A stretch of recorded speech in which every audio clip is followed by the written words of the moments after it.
All right. Welcome, everybody, to the City of Port St. Lucie's Solid Waste Update. This is our second Facebook Live that we are doing to update our residents about the current status of solid waste collection in the city. And this week, we're going to welcome representatives from the city's future solid waste hauler, our new solid waste hauler, FCC Environmental Services of Florida, who have joined us to answer some of the persistent questions we've had about what to expect with the new service. They will become our new trash haulers beginning in September when Waste Pro ends its contract with us here in the city of Port St. Lucie. But before I introduce our guests from FCC, I'd like to introduce Russ Blackburn, the city manager. And I'd like to ask Russ really quickly before we start with FCC to give us an update about the current status of waste collection right now with Waste Pro in the city of Port St. Lucie. I know residents would like to know what's going on now and what happens if their trash hasn't been picked up yet. Yeah. Thanks, Sarah. I appreciate that opportunity. I always want to go back to how did we get here. Most of our residents, I believe, know that we've had a contract with Waste Pro. It actually began in 2006. From 2006 up until about 2019, we had good service. In 2019, Waste Pro approached the city suggesting that we provide an extension of their contract. They had performed well. There were some additional services and fee that were part of that extension, and the city council, on my recommendation, ultimately recommended that we enter into an extension with Waste Pro. Fairly soon after that, we started seeing the services offered by Waste Pro decline, and they declined precipitously. And since 2019 until the present time, we've seen those services decline. We've seen our citizens not be able to rely on Waste Pro as to when their services will be picked up. It has caused tremendous issues for our community, both individuals and for us as a city, as we are ultimately the responsible entity. But we took the responsible actions. The city worked with Waste Pro based on our contractual agreement. We provided notices as to our disappointment, their failure to fulfill their contractual obligations. Our contracts included a extensive discussion and authorization for withholding charges where Waste Pro had failed to meet the requirements of their contract. And so we have withheld over $2 million in the last year and a half from the Waste Pro payments as provided for in our contracts. Ultimately, those administrative charges were not enough to really ensure that Waste Pro would provide the services that are owed to our community. And so we continue to ramp up the pressure to try to get good service for our residents. We were in court with Waste Pro in March 15th of this year. Waste Pro indicated to the city, you either give us back the administrative charges that you withheld, or we will terminate the contract. The city strongly believes those administrative charges were appropriate. They were levied according to our contract, and we did not reimburse Waste Pro. And as such, they gave us notice that they were terminating their contract in 6 months. And that really began a process where we're transitioning from Waste Pro to a new contractor. So we're in that what's called a wind down phase right now. Several things are happening. Certainly we have selected a new contractor with FCC, and you'll hear from Mitch, Joe here in a few minutes a little bit about that service that will be provided to the city. But while we're in this wind down phase, Waste Pro is by contract obligated to provide the same level of service that they were required to provide prior to the wind down. So they have 6 months. They're supposed to provide the same level of service to our citizens. Unfortunately, they're not providing that level of service. What we've seen is reduced reliability from what was already a bad situation. And in that service level that's currently provided, they were falling behind. Waste Pro did talk to the city, ultimately made a proposal that we accepted because we want our citizens to have good service. And that proposal was very specifically asking the city to pause recycling. This will allow them to provide some of those drivers that were on the recycling routes for garbage pickup, which we know is our highest priority. The city agreed to that pause, and since that time, we've been monitoring the daily and weekly progress of Waste Pro. They are making a little bit of progress. We are seeing a reduction in the number of homes that have not been serviced, but we're not there yet. They're not there yet. And so we're continuing to monitor. We think this week that we should be getting a pretty good sense as to when they should be getting back to a more regular service. But it's still not the service we as a community deserve or our citizens deserve.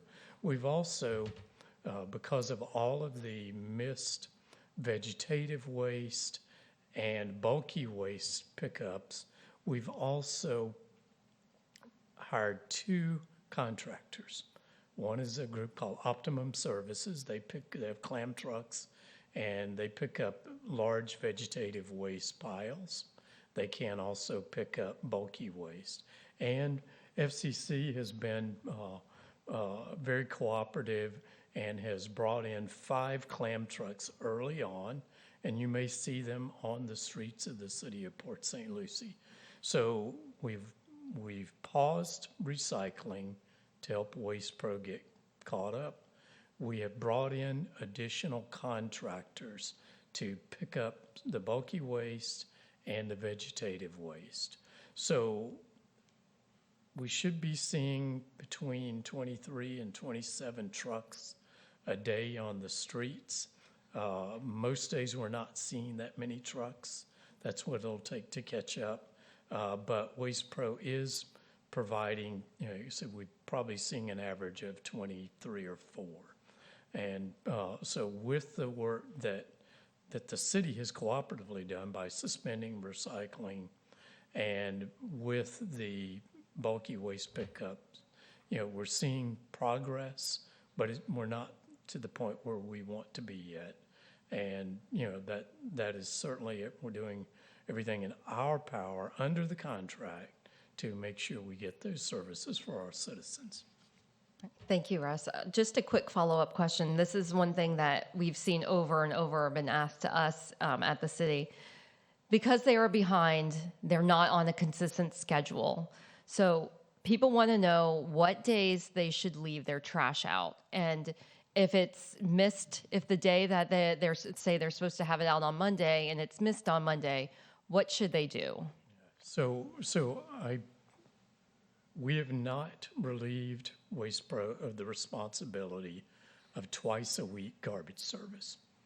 So every homeowner has days of the week when your trash should be picked up, your garbage, and Waste Pro still has that responsibility. If your day is Monday or whenever your first pickup of the week is, put your garbage out that day.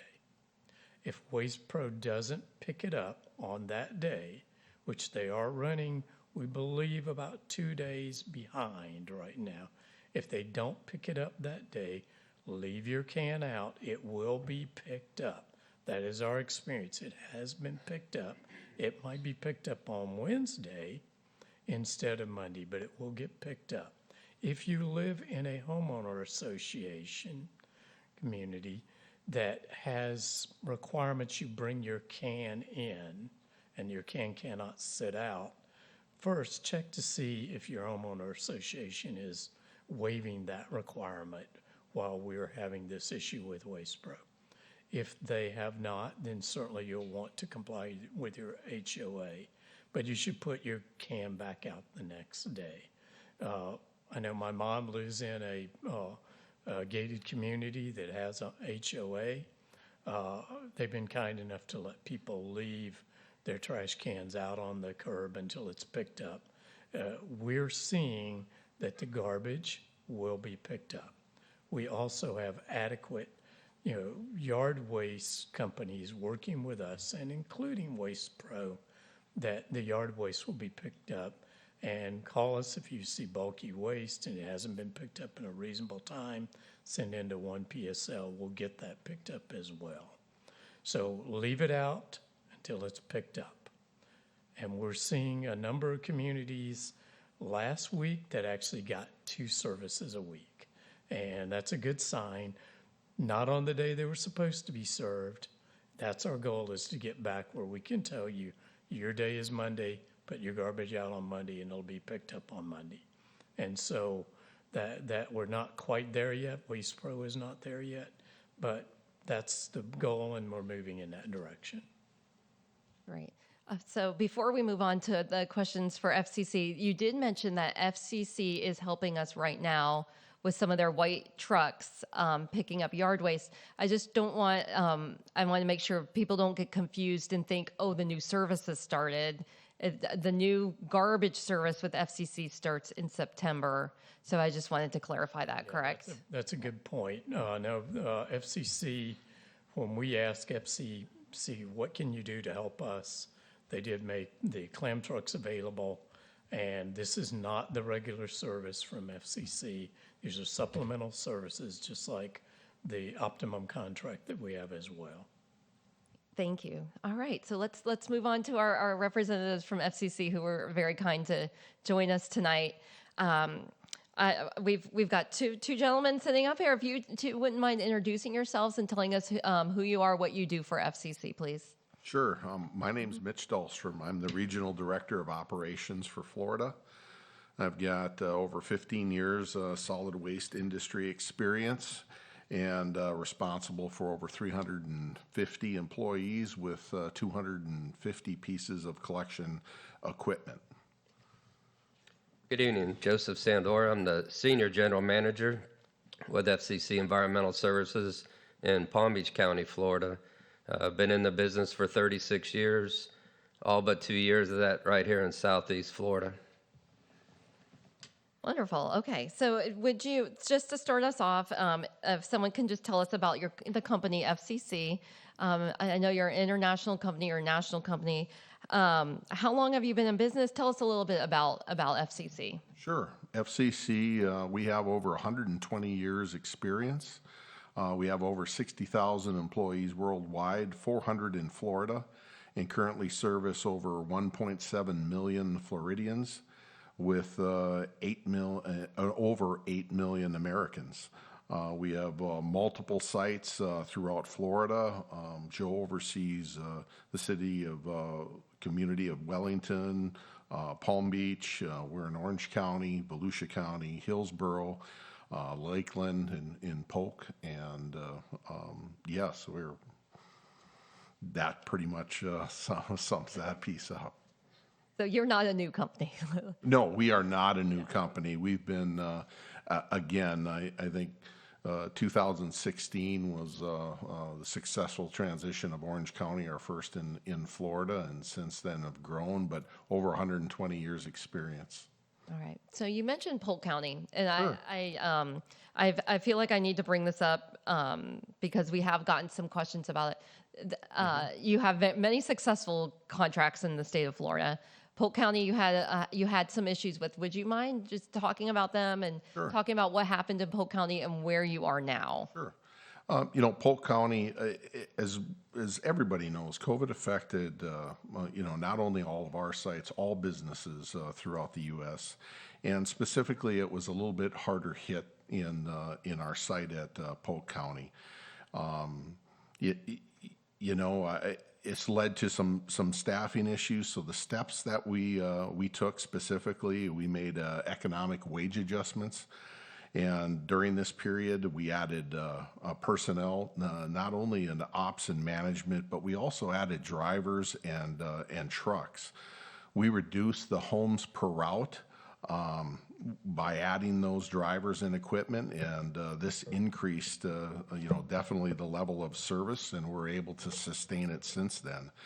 The other step is something similar here. We added a third-party vendor to help assist in our bulk pickup. So the combination of all those things led to now a sustained, our current status. We are in complete compliance with all the contract requirements in Polk County. All right, thank you. Can you maybe talk about another contract that's similar size to to Port St. Lucie's, maybe Orange County, Hillsborough County? Sure. And I know Hillsborough is a new one, correct? How's Yes. your transition been into Hillsborough? Hillsborough has been our most recent transition. I know I played a specific role in that transition period in Hillsborough. That was just done started February 1st, and again, with the city and partnering with the community and the county of Hillsborough, went off without a hitch. I mean, residentially, they couldn't be happier. Not only you're talking over 90,000 households, you're talking over 2,000 commercial customers also that we transitioned. Orange County is very similar, I think, to the as far as the transition goes with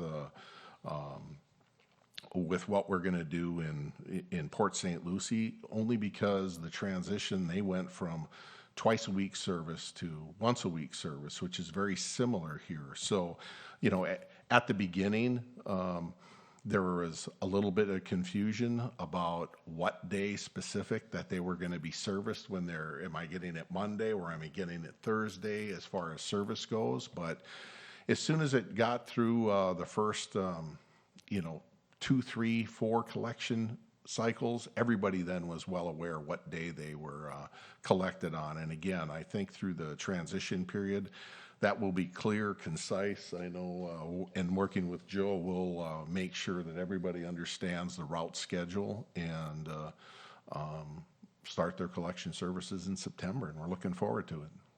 Yeah, there'll be notice sent out of the collection days to all the customers to let them know what if it's a different day, they'll know. And when do you expect to start rolling out the plans for our service starting in September? Like, when will customers be able to go on our website and find out when their collection days are? Say August?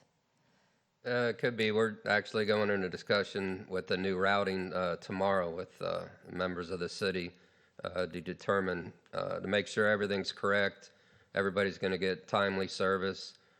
So once that is put together and approved, then we could move forward with notifying everyone. Great. All right. So just to bring it back, so it sounds like there were issues in Polk County. They've been corrected. What actions are you taking to prevent that from happening here in Port St. Lucie? Sure. I know, since then and since going through the transition also with Hillsborough, as we're growing, we're able to add a lot more support and personnel, which means we've added a full-time Florida recruiter. We've added a Florida regional office in Tampa. We also added a Florida regional HR manager, and I think through lessons learned, and the one thing is we're very flexible, adaptable. We're very nimble when it comes to making changes and bettering as we're working in our communities. And one of it is, when we come in with a residential model through the RFP process, such as here, we definitely lowered our residential model on homes per route. So I think that's key in sustaining the high level of service that not only we expect, but we give our community partners that we're in.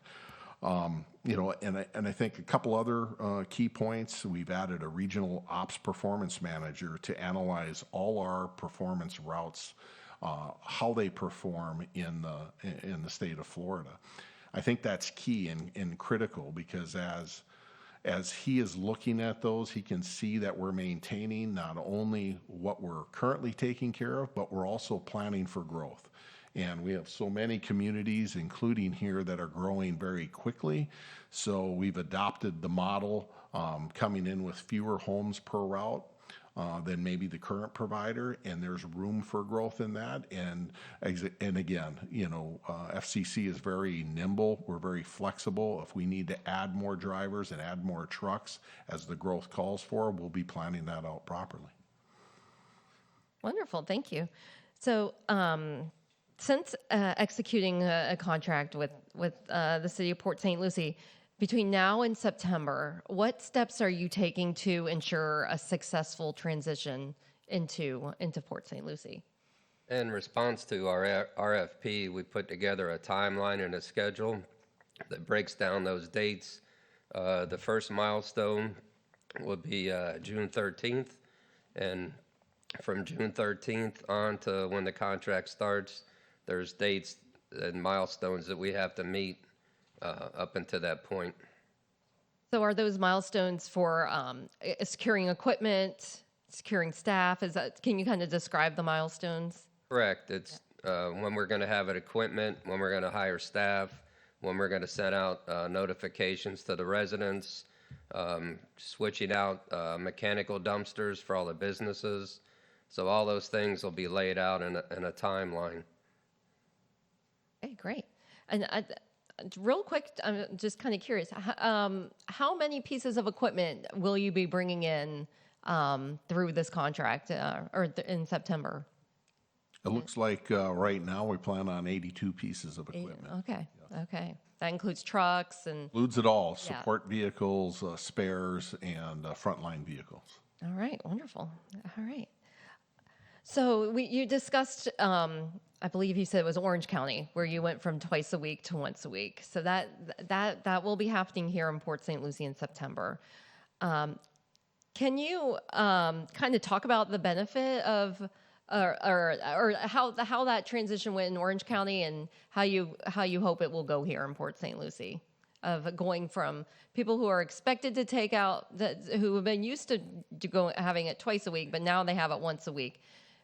Is you said it may be a little rocky in the beginning, but hopefully they'll get it. I think it's just what people are used to. I think change is always difficult for a lot of people, and when you make a transition like this from something they're used to receiving twice a week to once a week services, I know the city's providing a 96-gallon cart for all the citizens, and I think the community of, just like in Orange County, Port St. Lucie, aesthetically, everybody's got the same 96-gallon or smaller cart, but they look the same versus maybe their own, and you don't have to worry about damage or those kind of things. We'll have not only replacement carts readily available, but we'll also have teams that can go out and repair carts as needed as time moves forward. And I think there is a comfortability with that than having, broken totes, broken carts, those type of things there. And they find it's really a convenience and an added value service for the community. What about residents who may want a second cart? We have gotten this question a lot lately. Sure. Yeah, there are provisions where they can order a second cart in the contract if they feel the one isn't sufficient. All right, thank you. So the once a week service, we're also switching to automated service, which is new. Actually, not new, because we use automated service for our recycling right now, but it is new for our trash collection here in Port St. Lucie. How and you mentioned staffing issues. How does and not getting enough staff? Does having automated trucks help with that? You don't have to hire as many people, correct? That is correct. You know, one driver with an automated, with an automated side loader can come and dump that tote without a helper having to be on the back. I think it's, I think industry-wide a lot safer to have automated service than it is with a rear load with helpers having to ride on the back, et cetera. Yeah, I mean, the automated service is, quite convenient. And again, we're ordering 32 pieces of equipment, 32 automated side loaders specifically, to handle both the entire community. So with that, that's 32 less helpers that would be needed in a rear load situation. And plus, I think the automated side loader can also pick up more homes per day if necessary than a rear load. Okay. And so that leads me to my next question, staff. I know you're hiring right now. And I know before we talk about where people can go to find out how to get a job with FCC, because you have jobs available right now, that staffing was an issue with Waste Pro. So, but besides the automated trucks, is there any other ways that you're trying to ensure we have the staff available here in Port St. Lucie? Yeah, we've already had some phone calls, and there've been people that are outside of Waste Pro and outside of this city. But we provide a great benefits package. We have a 401k retirement plan. I think it's great hourly rate that we're going to provide to our employees. So all of that is we think will initiate a number of people to apply. All right. So where can people go to find? I know I'll just put a plug for our website because we have it on our website too. So you just need to go to cityofpsl.com to find your hiring information. But if they didn't want to go to our website, where else could they go? They can go to fccenvironmental.com. There's a career page they can click on, and then they can see, look up Port St. Lucie and see the various driver positions that are available. Okay. And I know you're also participating in a job fair that the city of Port St. Lucie is going to be having, which we'll be advertising this week. So that's another place that locally people can go to if they'd like to work for FCC. Just to kind of wrap it all up, why did FCC bid on Port St. Lucie? Why do you think this is a good fit? Why do you think Port St. Lucie, FCC is a good fit for Port St. Lucie? We look at each contract and see how it fits into our mold.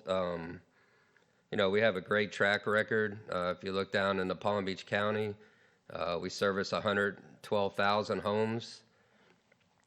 Also, the village of Wellington, we service 23,000 homes, plus all the commercial in both those areas.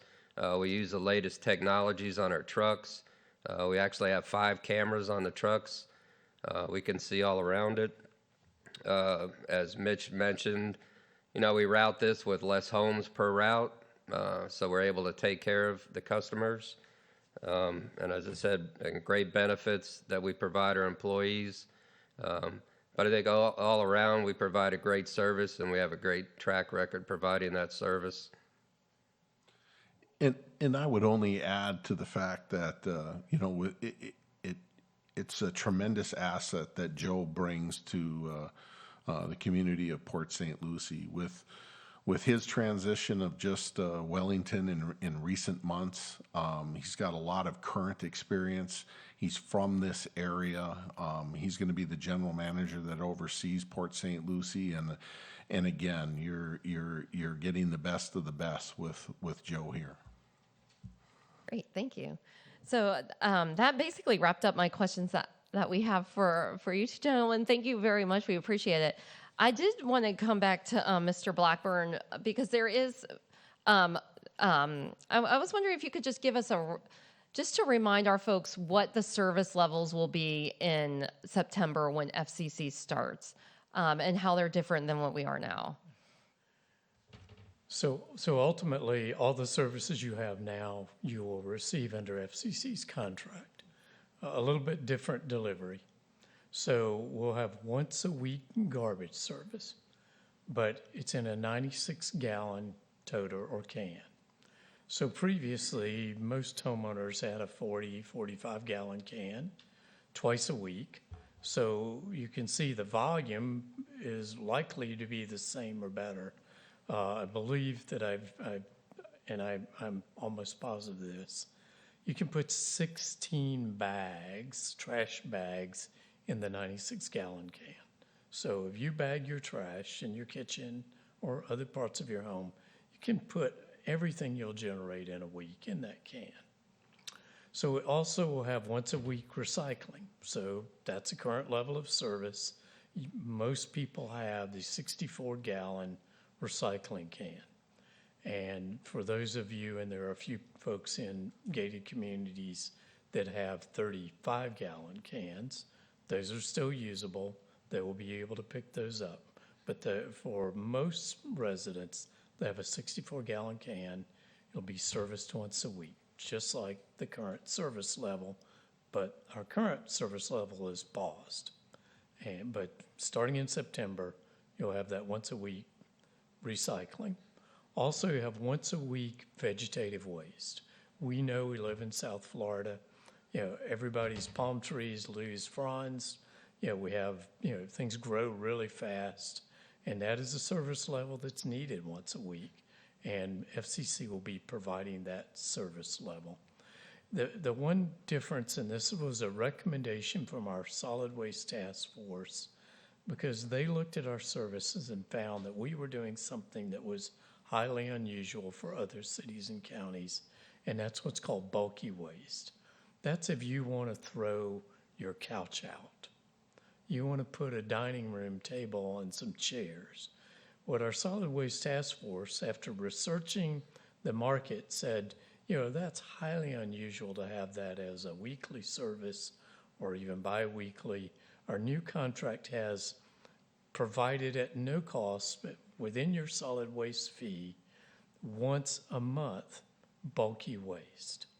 And everybody will be notified for their route when is the day of service for that bulky waste. So you'll know that once a month, and there'll be regular reminders that this is the day for your route to have bulk waste service. So you can, put your couch out, put your mattress out on that day. But recognizing that that's a service that is often, the private sector might provide, or it's a service that is achieved on a call when needed basis. So FCC will provide bulk waste for a small fee anytime a property owner needs it. There will be a small fee for that service when it's off schedule. So, but once a month we'll have free bulk waste service. But in addition, the city will be operating from now until the foreseeable future at the Cameo Street site, a convenience center that will allow you anytime you want to drop off vegetative waste and bulk waste at no charge. So if you just can't wait to get rid of that old chair that's in your living room, you don't want to wait till the once a month, no charge, no impact service, and you don't want to use FCC's fee-based service, you can take it at no charge to our Cameo site. Or if you're cleaning out your garage and you have, just a stack that's going to be the size of a pickup truck, you can take it to our Cameo site, no charge, much as you want. So thank you for mentioning the convenience drop-off center, because that is still, it's opened, and then we plan on keeping it open even when FCC starts, correct? That is absolutely correct. We've found that people like the convenience of, having where they have perhaps more vegetative waste, more bulk that they want to get rid of, and they want to get rid of it right now. The convenience center lets you do that. It's being used very heavily. We're seeing 70 or 100 vehicles go through a day, and it really is working out. Okay. So One other thing, while we're in this pause for recycling, you can take your recycling to the convenience center. You can sort it between paper, aluminum, other recycling materials. And so you can continue bringing your recycling to the convenience center right now.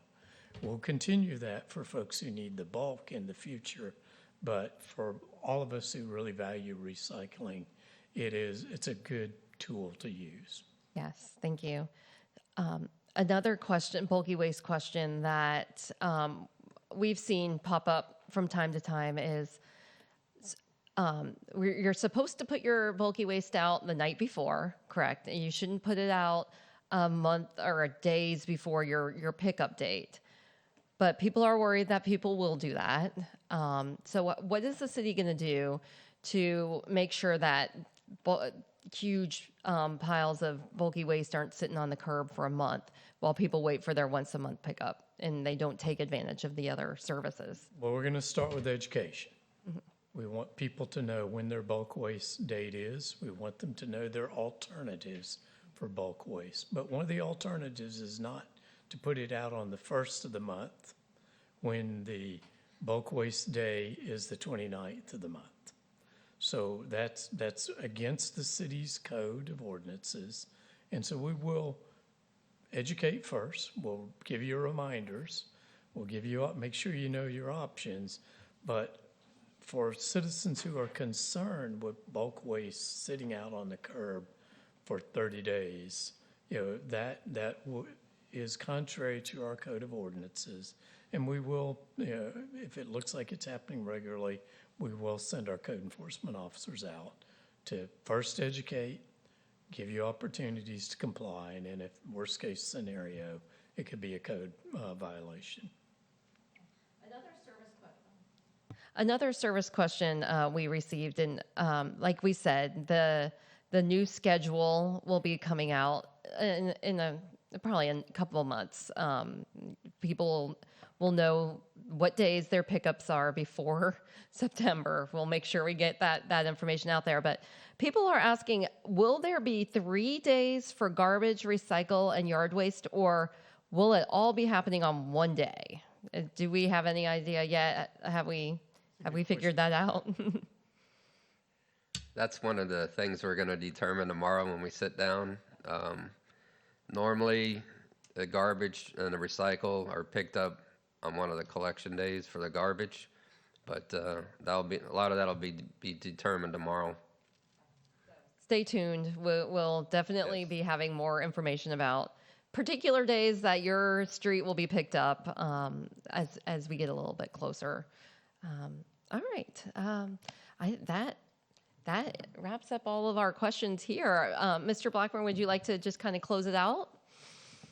Thanks, Sarah. We'll start where we began, or finish where we began. We know that our citizens have been, the victims of poor service, and we're not happy about it, and we're not sitting still for it. We have provided information, doing everything we can to encourage our current vendor to fulfill their contractual obligations. We've ended up, after taking all the actions allowed under our contract, we have been in a court proceeding.